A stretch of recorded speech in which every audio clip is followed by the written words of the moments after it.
안녕하세요. 재즈 여전사와 함께하는 재즈의 역사 8번째 시간입니다. 오늘은 비밥이 저물고 새로운 재즈의 장르를 구축한 쿨 재즈와 마일즈 데이비스에 대해 공부해 보도록 하겠습니다. 쿨 재즈, 쿨, 사전적인 의미로는 시원한, 멋진, 시키다, 침착한, 느긋함, 차분함, 기분 좋음, 유유자적함. 단어가 갖는 의미 그대로 쿨 재즈는 이러한 느낌이 드는 재즈입니다. 1940년대부터 50년대 중반까지를 비밥 형성의 전성시대로 본다면 쿨 재즈는 50년대 초반부터 서서히 그 발판을 마련하고 있었으며 이후 60년대 초중반까지 큰 사랑을 받게 됩니다.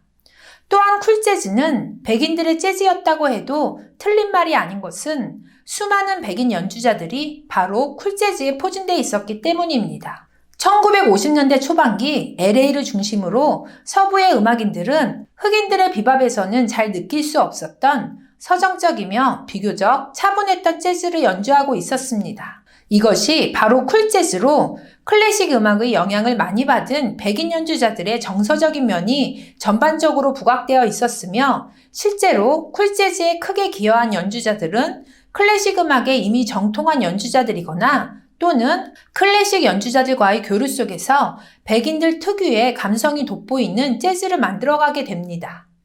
여기에 재미있는 것은 동부 지역의 뉴욕을 중심으로 한 흑인들의 비밥은 핫 재즈로 서부 지역의 LA를 중심으로 한 백인들의 재즈는 쿨 재즈로 불리는데 오늘날에도 연주자들의 성향이나 재즈 안에서의 음악적 스타일을 구분할 때 핫과 쿨로 나누거나 비교하는 것이 일반적인 현상이 되었으며 이는 단지 음악의 분위기나 연주 성향뿐만이 아니라 흑인과 백인으로 나뉘는 인종 간의 정서적인 면이 크게 포함되어 있다고 볼 수 있습니다. 비밥이 뉴욕을 중심으로 한 흑인들의 전유물이라면 쿨 재즈는 LA를 중심으로 백인들에 의해 발전된 음악이었고 비밥이 자극적인 비트와 빠른 템포에서 오는 강렬하고 긴장감 넘치는 사운드라면 쿨 재즈는 백인 빅밴드의 편곡 기법인 대입법의 영향을 받아 곡의 분위기를 주도하는 것은 차분하고 여유 있는 서정적인 사운드로 비밥과 쿨은 확실히 서로 다른 성향의 음악 스타일을 들려주게 됩니다.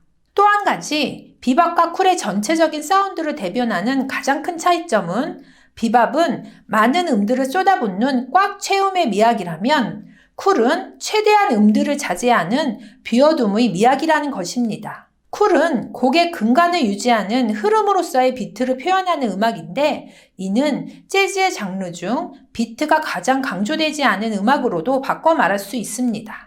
비트보다는 음계의 서정성을 중요시했고 연주 시 음표보다 쉼표의 중요성을 가장 잘 표현하는 새로운 재즈 스타일로서 음악 전반적으로 흐르는 서정적이면서 차분한 분위기는 바로 쿨 재즈를 쉼표의 미학으로 불리게 되는 가장 중요한 백인들의 정서였던 것입니다. 실제로 마일즈 데이비스의 1960년 LA에서 백인 연주자들과 함께 녹음한 연주들을 들어보면 마일즈 데이비스는 음들로 채워야 할 부분조차 얼마나 과감하게 쉼표로 대체하며 비워두는 여유를 부렸는지 그 당시 만들어진 앨범의 대표곡만 들어보아도 쉽게 느낄 수 있습니다. 이후 백인들의 정서에 기반한 쿨 재즈는 비밥의 흑인 연주자들과 함께 교류하면서 정통 비밥의 연주자들에게도 적지 않은 영향을 주게 되는데 그 결과 비밥과 쿨의 경계선이 모호해진 재즈 음악들을 50년대 이후로 쉽게 찾아볼 수 있게 됩니다. 쿨 재즈의 대표적인 연주자들로는 작편곡에 많은 영향을 줬던 길 에반스, 레니 트리스타노, 스탄 켄튼, 피아노의 빌 에반스, 데이브 브루백, 알토 색소폰의 폴 데스몬드, 보컬 겸 트럼펫의 챗 베이커, 바리톤 색소폰의 제리 멀리건, 보사노바의 열풍을 몰고 왔던 테너 색소폰의 스탄 게츠와 피아노 겸 작곡가인 안토니오 카를로스 조빔 등이 있으며 마지막으로 쿨 재즈에서 빼놓을 수 없는 마일즈 데이비스는 비밥 시대부터 쿨, 하드밥, 퓨전까지 재즈의 거의 모든 장르의 중심에 있었던 연주자로 모던 재즈의 가장 훌륭했던 연주자들을 섭렵하려면 특히 마일즈 데이비스의 50년대 앨범들에 귀를 기울여야만 합니다. 마지막으로 소개된 마일즈 데이비스를 제외하면 쿨 재즈는 대부분이 백인 연주자들로 쿨과 비밥이 공존했던 50년대는 흑인과 백인 연주자들의 경쟁과 대립 속에 서로 영향을 주고받으며 함께 교류했던 재즈 시대의 가장 뜨겁고 화려했던 전성기였습니다. 비밥보다 한층 대중적이었던 쿨 재즈. 1900년대부터 하나의 음악 스타일로 자리 잡기 시작한 블루스와 렉타임, 그리고 30년대의 대중음악으로서 큰 인기를 받은 스윙 재즈를 재즈의 뼈대라고 생각한다면 40년대 이후 비밥과 쿨 재즈의 시기는 이미 형태가 만들어진 뼈대에 필요한 살을 덧붙여 근사하고 멋진 하나의 조각상을 완성해낸 모던 재즈의 시대라고 비유할 수 있습니다. 일반적으로 찰리 파커가 출연한 비밥부터 50년대의 쿨 재즈와 하드밥, 60년대의 프리와 모달 재즈까지를 모던 재즈로 구분하는데 여기에서 한 가지 짚고 넘어가고자 하는 것은 바로 비밥은 오로지 흑인들만의 전유물로서 대중적인 코드와는 확실하게 담을 쌓고 있었으며 그 뒤를 이었던 하드밥도 비밥의 명백을 거의 유지하는 편이었습니다. 하지만 쿨은 달랐습니다. 물론 쿨 재즈 또한 모던 재즈의 한 부분으로서 대중들을 위한 음악이라고는 결코 말할 수 없지만 그래도 흑인들의 비밥보다는 백인들이 주도한 쿨 재즈는 의외로 많은 대중들의 귀를 즐겁게 할 만한 요소들이 많았다는 것입니다. 아마 우리가 재즈하면 머릿속에 가장 먼저 떠오르는 곡들 또한 쿨 재즈 스타일의 5, 60년대에 만들어진 백인들의 곡들로 쿨이 비밥보다는 훨씬 더 감상하기가 쉽고 편한 음악이었기 때문이라는 데서 그 이유를 찾을 수 있습니다. 마일즈 데이비스. 그는 재즈계의 가장 독보적인 스타일의 연주자로 의사였던 아버지 밑에서 자란 부유층에 속하는 흑인 재즈 연주자였습니다. 재즈를 배우기 위해 일부러 입학한 후 대학 수업은 멀리한 채 뉴욕의 찰리 파커와 디지 길레스피를 찾아가 재즈를 배우기 시작했으며 그 후로 쿨과 하드밥 그리고 70년대에는 지미 앤드릭스의 일렉 기타 연주에 매료되어 퓨전 록이라는 재즈의 즉흥 연주 기법에 롱 리듬과 강렬한 사운드가 결합된 새로운 개념의 전위적인 음악을 만들기도 하였습니다.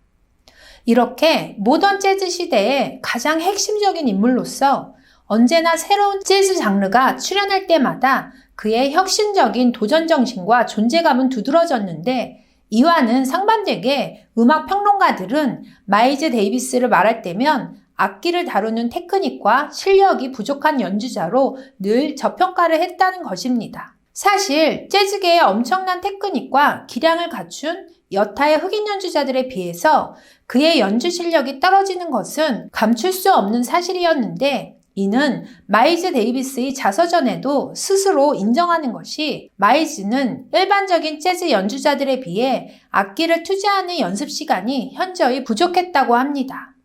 어떻게 보면 그는 단순히 재즈 연주자라기보다 재즈의 음악 스타일을 새롭게 제시하고 그것을 실력 있는 최고의 연주자들과 함께 만들어낸 훌륭한 뮤직 디렉터 또는 프로듀서로서의 기질이 더 돋보였던 아티스트였습니다. 실제로 그가 5, 60년대 쿨과 하드밥의 경계선을 넘나들며 본인의 앨범에 참여시킨 수많은 연주자들 또한 대부분 마일즈가 발굴해낸 연주자들이었는데 그 대표적인 예로는 테너 색소폰의 최고의 라이벌이었던 존 콜트레인과 소니 롤린스, 그리고 아직까지도 재즈 피아니스트들의 가장 많은 사랑을 받는 빌 에반스 등이 마일즈가 발굴해낸 아티스트였습니다. 한간에는 마일즈가 비밥 시대 때부터 악기적인 기량이 부족해 비밥의 계보를 잇는 흑인들의 주된 하드밥보다는 자연스럽게 테크닉보다 음악적인 분위기나 사운드로 주도됐던 백인들의 쿨 재즈에 편승할 수밖에 없었다는 설도 충분히 설득력은 있지만 그것이 사실이든 아니든 마일즈 데이비스는 흑인들의 비밥 정신에 뿌리를 둔 재즈계의 가장 진보적이고 혁신적이며 늘 새롭고 도발적인 것들을 주저없이 하나의 음악 장르와 스타일로 구축해낸 재즈계의 가장 창의적인 아티스트였습니다. 또 또한 그는 음악 이외에도 남다른 패션 감각을 지녔던 패셔니스타로 70년대의 퓨전 록 재즈 시대에 들어오면서는 더 감각적이고 개성 있는 헤어스타일과 패션 스타일이 늘 화제가 되었으며 그림에도 훌륭한 소질이 있는 화가로서 본인의 작품 전시회를 통해 독보적인 스타일의 개성 있는 그림들을 많이 남겼습니다. 이러한 그의 다재다능함을 볼 때 오늘날 진정한 만능 엔터테이너라는 수식어가 가장 잘 어울리는 사람은 바로 마일즈 데이비스가 아니었을까요? 자, 여기까지 재즈 전사와 함께하는 재즈의 역사 8번째 시간이었습니다. 지금 이 영상이 도움이 되셨다면 좋아요와 구독을 꾹 눌러주세요.